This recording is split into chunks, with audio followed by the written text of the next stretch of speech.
ज्येष्ठा महीने में कभी मौका लगे अपने जीवन में और तुम्हें लगे कि मेरे जीवन में दुख समाप्त ही नहीं हो रहा, मेरे दुख जा ही नहीं रहा, तो 5 बेलपत्र, एक बेलपत्र जिसकी डंडी का भाग जल जहां से बहकर बाहर निकल रहा है, अशोक सुंदरी का स्थान देखा है ना सब लोगों ने, बस उसी स्थान पर पहली बेलपत्र। दूसरी बेलपत्र पार्वती जी के स्थान पर, अर्थात जो जलाधारी है वहां पर। तीसरी बेलपत्र शंकर भगवान के शिवलिंग के सम्मुख में जहां आप बैठे हो वहां बैठकर डंडी का भाग विपरीत दिशा में रखकर, तीसरा बेलपत्र।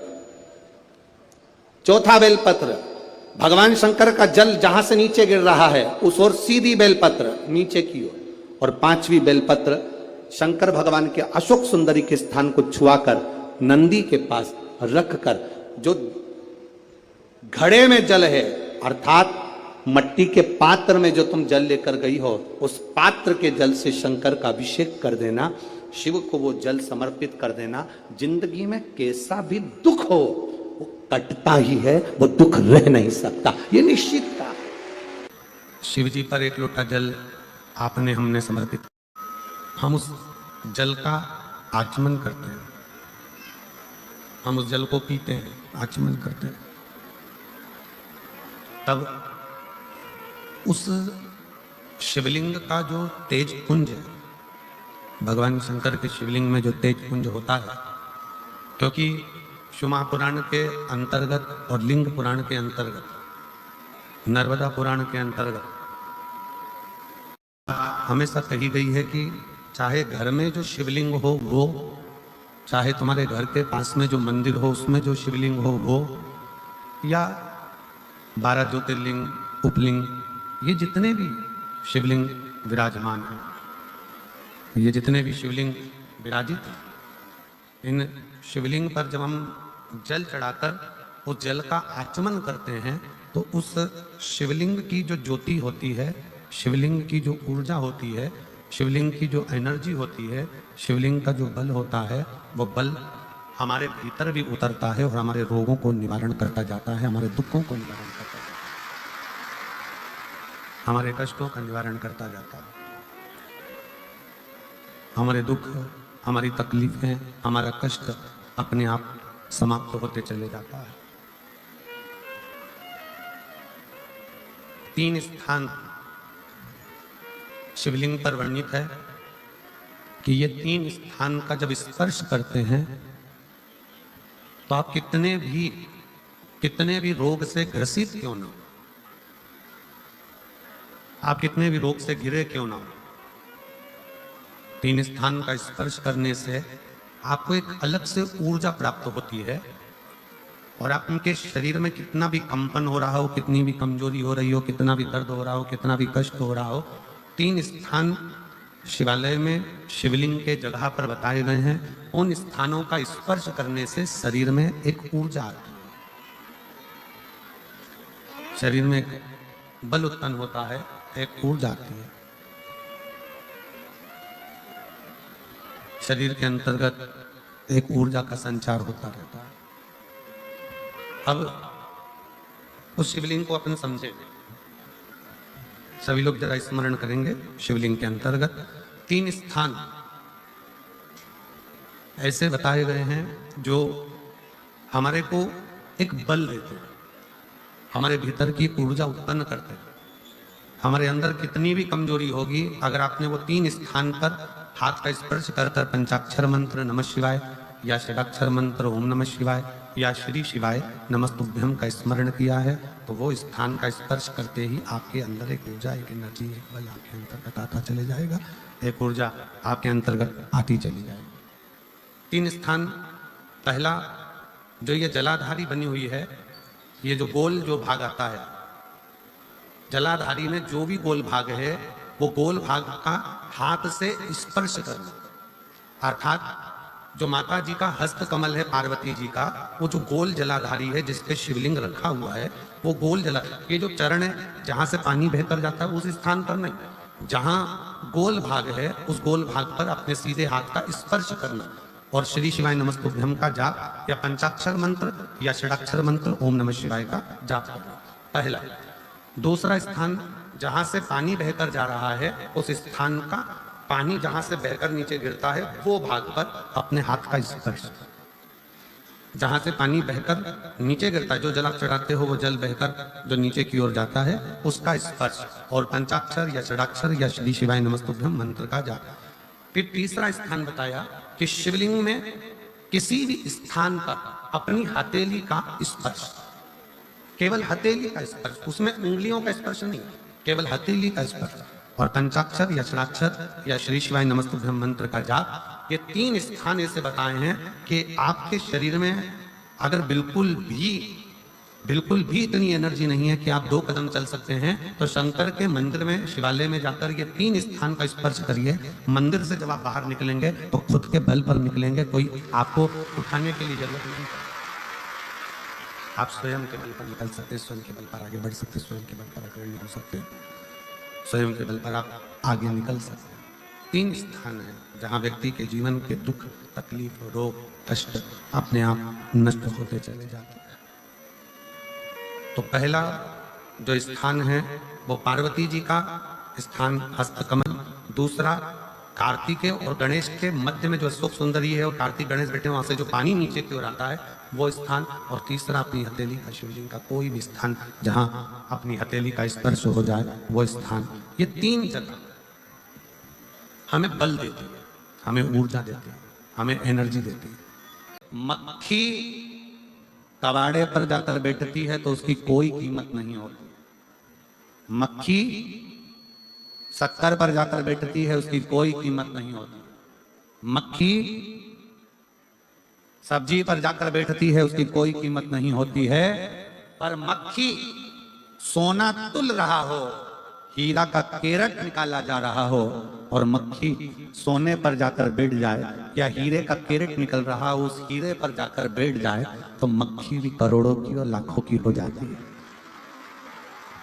मक्खी आप कहां बैठ रहे हो यह आपके ऊपर निर्भर करता है, किस स्थान पर बैठ रहे हो यह आपके ऊपर निर्भर करता है, आप किस जगह पर बैठ रहे हो यह आपके ऊपर निर्भर करता है, किसकी संगति में बैठ रहे हो यह आपके ऊपर निर्भर करता है।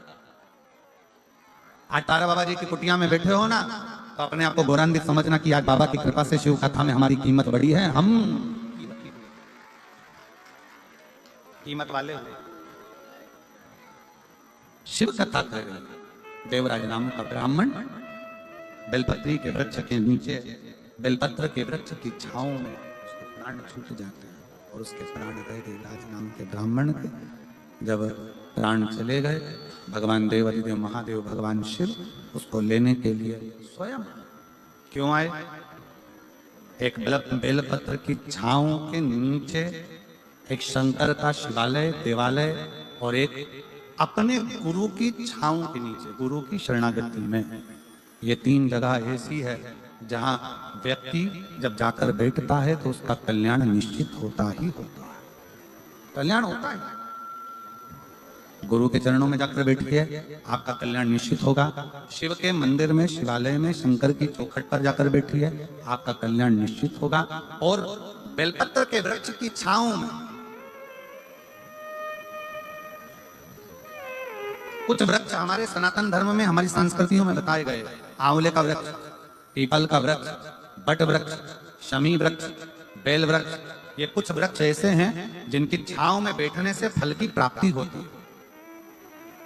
और कहा अगर जीवन में बहुत तकलीफ हो, बहुत कष्ट हो, बहुत परेशानियां चल रही हो, तो एक बार बेलपत्र की छांव में बैठकर, एकांत में बेलपत्र की छांव में बैठकर भगवान शंकर का स्मरण बड़े प्रेम से करा करो। श्री शिवाय नमस्तुभ्यं, श्री शिवाय नमस्तुभ्यं, श्री शिवाय नमस्तुभ्यं, श्री शिवाय नमस्तुभ्यं, श्री शिवाय नमस्तुभ्यं, श्री शिवाय नमस्तुभ्यं। बेलपत्र की छांव में बैठकर जैसे ही देवराज नाम का ब्राह्मण बेलपत्र की छांव में बैठा, बेलपत्र के नीचे जैसे ही बैठा वो बेलपत्र की छांव में, उसके प्राण छूट गए। प्राण छूटे, भगवान शंकर नंदी लेकर आए, भगवान शिव नंदी को लेकर पधारे। और जैसे ही भोले बाबा नंदी को लेकर आते हैं, इसको नंदी के ऊपर बिठाते हैं। ये पूछता है मैंने कौन सा पुण्य करा, अभी जैसे हमने आपसे कहा कि सिरसा वालों का कोई ना कोई पुण्य तो प्रबल है। तारा बाबा जी यहाँ विराज रहे हैं, संत यहाँ विराज रहे हैं, रविदास बाबा तब साधना करे, गुरु नानक देव जी तब साधना करे, तारा बाबा जी तब साधना करे, संतों की भूमि है सिरसा।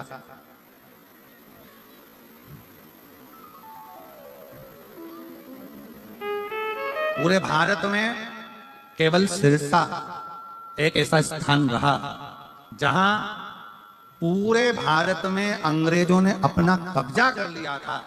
सिरसा पर भी कब्जा करने वाले थे, पर यहाँ के क्रांतिकारियों ने उन अंग्रेजों को भी मार भगाया था। ये सिरसा की वो पवित्र धरा, ये सिरसा की वो पवित्र भूमि है, ये सिरसा की वो धरा। शिव कथा कहती है, भगवान शंकर का संवाद कहता है, शिव महापुराण की कथा का। देवराज ने पूछा, हमने कौन सा पुण्य कराया था? ऐसा पुण्य करा तो करा कौन सा जिस पुण्य के बल पर आज हम नंदी पर बैठकर कैलाश धाम जा रहे हैं? भगवान शंकर ने कहा, तुम्हारी माता ने एक लोटा जल शिव को समर्पित करा था और वो माँ लोटा भर जल चढ़ा। शिव महापुराण के इस सुंदर स्कंद भाग में, कौमार्य भाग में यदि आप पढ़ेंगे तो आपको मिलेगा, शिव जी पे चढ़े हुए जल का आचमन जो व्यक्ति रोज करता है उसकी वाणी सत्य होना प्रारंभ हो जाता है। शंकर भगवान के बेल वृक्ष की, बेलपत्री का अगर कोई वृक्ष है तुम्हारे घर में, बेलपत्री का यदि कोई पौधा है, बेल वृक्ष है तुम्हारे घर के अंदर, तुम्हारे घर के बाहर कोई बेलपत्री का पौधा है, कोई मंदिर के बाहर बेलपत्री का पौधा है या बेलपत्री का वृक्ष है, कोई व्यक्ति यदि दुनिया के लोगों ने कह दिया कि तुम्हारी प्रॉपर्टी का ये केस चल रहा है, जमीन का ये केस चल रहा है और ये निपट नहीं रहा, तुम्हारे प्लाट पर, तुम्हारी जमीन पर, तुम्हारी दौलत पर, किसी चीज पर किसी ने अपना हक जता दिया, कोई केस चल रहा है, कानूनी कार्रवाई चल रही है, अगर वो व्यक्ति प्रतिदिन बेलपत्री के वृक्ष के नीचे जाकर एक लोटे में थोड़ा सा जल लेकर 3 बार उस जल को थोड़ा थोड़ा कर कर छोड़े और उसी बेलपत्री के नीचे की मिट्टी को अपने मस्तक पर चंदन की तरह लगाना प्रारंभ करे, 1.5 से 2 महीना कर कर देख ले, उसका केस धीरे धीरे सुलझना प्रारंभ होता है, उसे विजय प्राप्त होना। बेलपत्री के वृक्ष की साधना करा करो,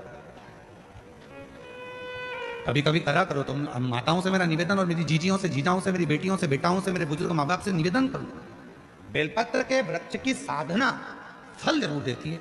से बेटियों से, बेटाओं से, मेरे बुजुर्ग माँ बाप से कुछ मत करो तो बेलपत्री के वृक्ष के नीचे भी आप लोटा भर के जल लेकर जा रहे हो तो 3 बार थोड़ा थोड़ा सा जल शिव जी को चढ़ाओ और चढ़ाया हुआ जल जब गिर जाए तब थोड़ी सी मिट्टी को सिर पर लगाओ, बाबा से अपने मन की भाव कहो, श्री शिवाय नमस्तुभ्यं, श्री शिवाय नमस्तुभ्यं, श्री शिवाय नमस्तुभ्यं, श्री शिवाय नमस्तुभ्यं। बाबा को अपने मन का भाव कहो।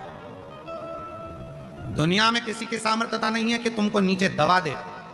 जिसके मस्तक पर बेलपत्री की लकड़ी का चंदन शिव को लेपित कर कर यदि मस्तक पर लगता है, कोई बेलपत्री का वृक्ष यदि सूख जाता है, उसकी जो लकड़ी होती है उसका चंदन भी हम शिव को लगाकर अपने मस्तक पर लगाते हैं, या बेलपत्री के वृक्ष के नीचे की मिट्टी को भी यदि हम त्रिपुंड बनाकर सिर पर चढ़ाते हैं तो दुनिया में किसी की सामर्थ्यता नहीं है कि तुमको हरा दे, तुमको विजय प्राप्त होती है, विजय मिलता है।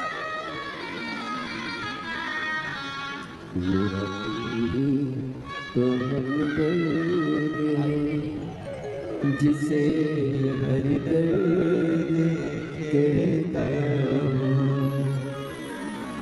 किसी की सामर्थ्यता नहीं हो सकती।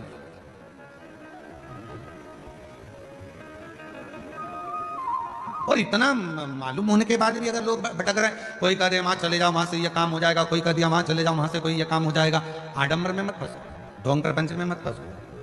दुनिया में किसी की हिम्मत नहीं है, किसी की सामर्थ्यता नहीं है कि तुम्हारे दुख को काट दे। तुम्हारा दुख तुम खुद काटोगे, कोई नहीं काट सकता। अपनी मेहनत अपने को करना है, अपना परिश्रम अपने को करना है, अपना दुख अपने को काटना है। हमने पहले भी कथा में कहा, अपने को खांसी आई अपने को खांसना है, अपने को छींक आई अपने को छींकना है। किसी की सामर्थ्यता नहीं है कि कोई दुख काट दे, खुद काटोगे। और खुद दुख कैसे काटोगे? एक लोटा जल, बोल बम का नारा है, श्री शिवाय हार।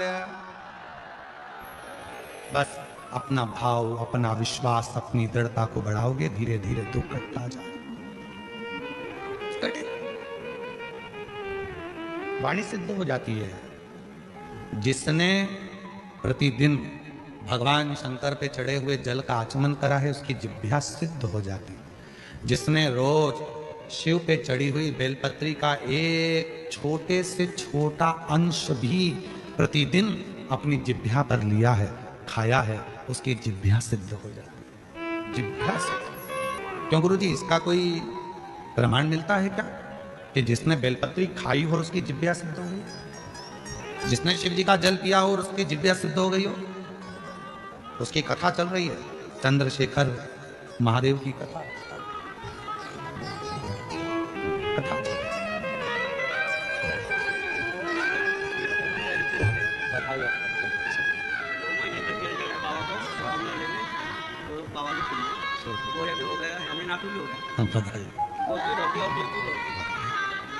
बाबा जी कह रहे हैं, मेरे बेटे का जॉब सरकारी नहीं लग रहा था, पुणे की कोर्ट में स्टेनोग्राफर के पद पर नियुक्त हो गया।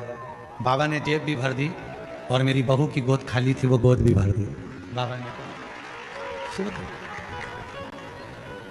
शिव पर चढ़े हुए जल पीने से जिह्वा सिद्ध हो जाती है। हमें सिद्ध करने का कोई मंत्र नहीं आता, हमें कोई साधना नहीं आती, हमें कोई व्रत नहीं आता, हमें कोई तप नहीं आता। लोग कहते हैं इस मंत्र को सिद्ध कर लो, लोग कहते हैं रुद्राक्ष को सिद्ध कर लो, लोग कहते हैं इसको सिद्ध कर लो, लोग कहते हैं उसको सिद्ध कर लो। हम कहते हैं कुछ मत करो, शिव जी पे चढ़े हुए जल को पीना प्रारंभ करो। रोज शंकर जी पे चढ़े हुए थोड़ा सा जल आचमन करना प्रारंभ कर दो। प्रतिदिन एक दिन भी खाली नहीं जाना चाहिए। एक ना एक दिन तुम्हारी जिह्वा सिद्ध हो जाएगी। तुम जिससे जो कहोगे वो अपने आप काम होना प्रारंभ हो जाएगा। जिह्वा मेरा तू ही तो हमदर्द है, जिसे हर दर्द कहता हूं। मेरा तू ही तो हमदर्द है, जिसे हर दर्द कहता हूं। जिह्वा सिद्ध हो। रोज प्रतिदिन का नियम करो कि मुझे बेलपत्र अपने मुख में एक अंश मतलब जरा सा, जरूरी नहीं कि पूरा पत्ता खाओगे। हम तो कहते हैं कि बिल्कुल एक छोटी सी बिंदी होती है ना, उस बिंदी के बराबर भी जरा सी बेलपत्र भी अगर शंकर की चढ़ी हुई तुम्हारे मुख में जा रही है, समझ लेना तुम्हारी जिह्वा एक दिन इतनी सिद्ध हो जाएगी कि तुम किसी को कुछ कहोगे और वो बात पक्की हो जाएगी। उसकी सिद्धता। पहले तो 4-5 लड़के होते थे तो कम से कम एक बहू तो रोटी दे देती थी। आज के जमाने में तो ले दे के एक, और वो भी खैर आप सबकी बहू में तो भगवान की कृपा है, बहुत अच्छी मिली है। और जैसी भी मिली है, ईमानदारी की बात है, आज के समय की बहू में तो फिर भी अच्छी है। दिक्कत तो जो ये नई पीढ़ी आ रही है ना, जो बहू के मेरा छोरा उसके चक्कर में घर में झगड़ा करे, पति का प्राण खाए।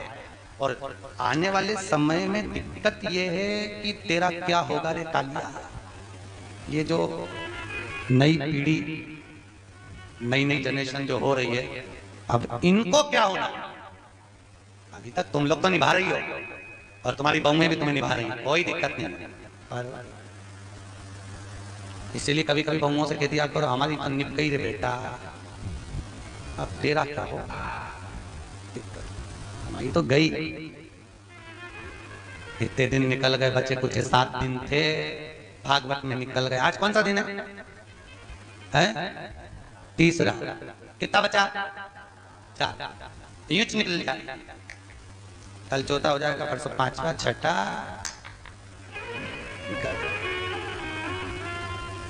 अब कई कर तो तुम तो कभी कभी बहुओं को कह दिया करो हमारी तो निकली गई, बचपन गंवा दिया, जवानी निकल गई, शरीर बुढ़ापा आ गया, 2 रोटी खाएंगे, कहीं पे भी पड़े रहेंगे, राम गुण गाएंगे, कोई भी दे देगा री बेटा। पर दिक्कत तो आजकल के बच्चे इतने प्रश्न करते हैं और प्रश्न माँ से नहीं करते जितने दादी से करते हैं। सबसे